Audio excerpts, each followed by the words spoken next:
In this video, we're going to show you two cool places on the east side of the Grand Canyon. The first is Navajo Bridge, where you can stare down into the Grand Canyon and look at the Colorado River, as well as view California condor birds.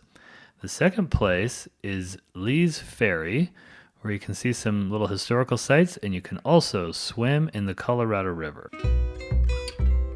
We visited these places this summer on the way from the south rim of the Grand Canyon to the north rim of the Grand Canyon. These are two national park sites that are right by each other, and they're located in northern Arizona.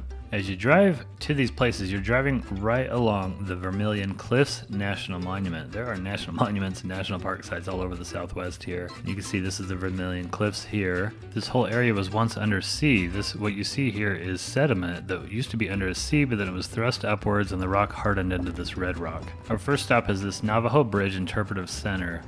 This has a little visitor center here, and you can go inside. There's a little gift shop, and they have a ranger there, not a ranger, but a worker you can ask questions to. As you walk outside the gift shop, you'll see that there are two bridges here.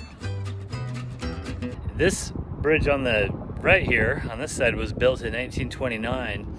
Before that, the only way to cross the Colorado River for hundreds of miles upstream and downstream was Lee's Ferry, which we can still visit today. We're probably going to go there after this one here. But anyway, they built this bridge in 1929.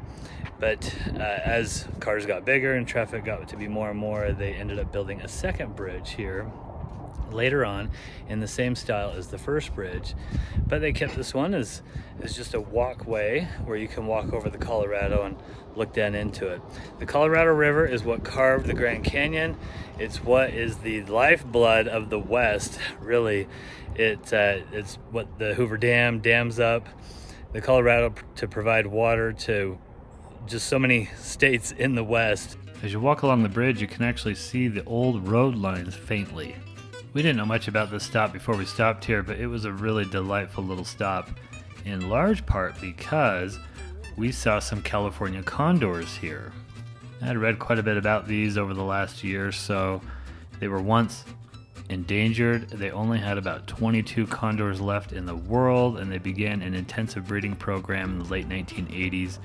And they're now around over 500, still endangered, but they're surviving. We had no idea that they hung out here at this location, but we saw maybe 6 or 7 of them.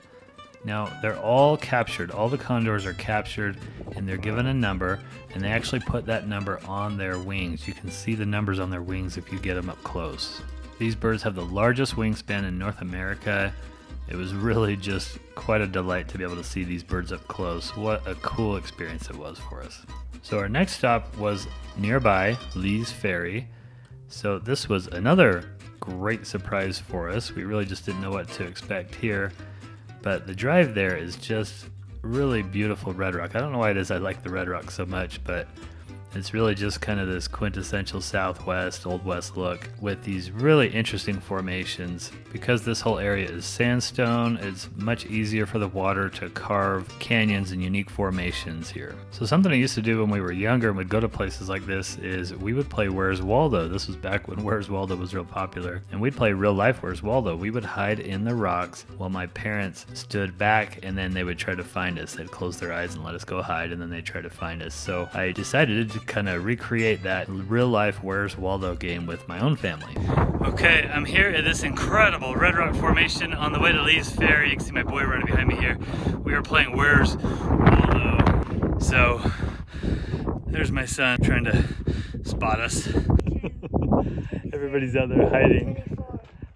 We got everybody hiding out here, and then Coop's gonna try to find them. All right, so Coop's scouting. Trying to find Claire! Claire's daughter. Claire's down there. Cheryl! Jack! Jack, right there! Get out, yes. This was just a really fun stop. If you're driving through the desert out here in Arizona, I highly recommend stopping by here and having a little fun.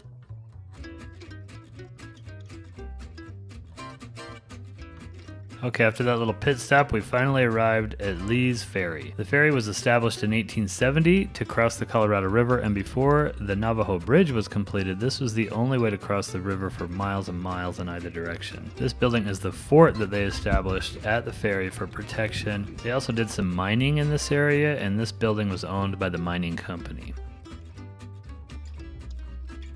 Today, this is still one of the few areas where you can actually drive down to the Colorado River. So as we are right here, we are at the bottom of the Grand Canyon. Not Grand Canyon National Park, but we're at the bottom of the Grand Canyon. This area is used for boaters and swimmers, and it's where a lot of the rafting companies start their trips down the Colorado River through the Grand Canyon. Those whitewater trips that last days or weeks.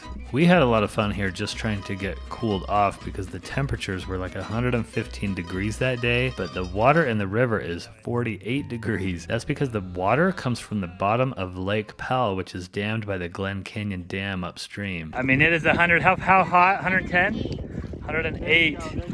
And yet, my feet are numb from the water. Okay, Grandpa and grandson are getting in. 3, 2, 1.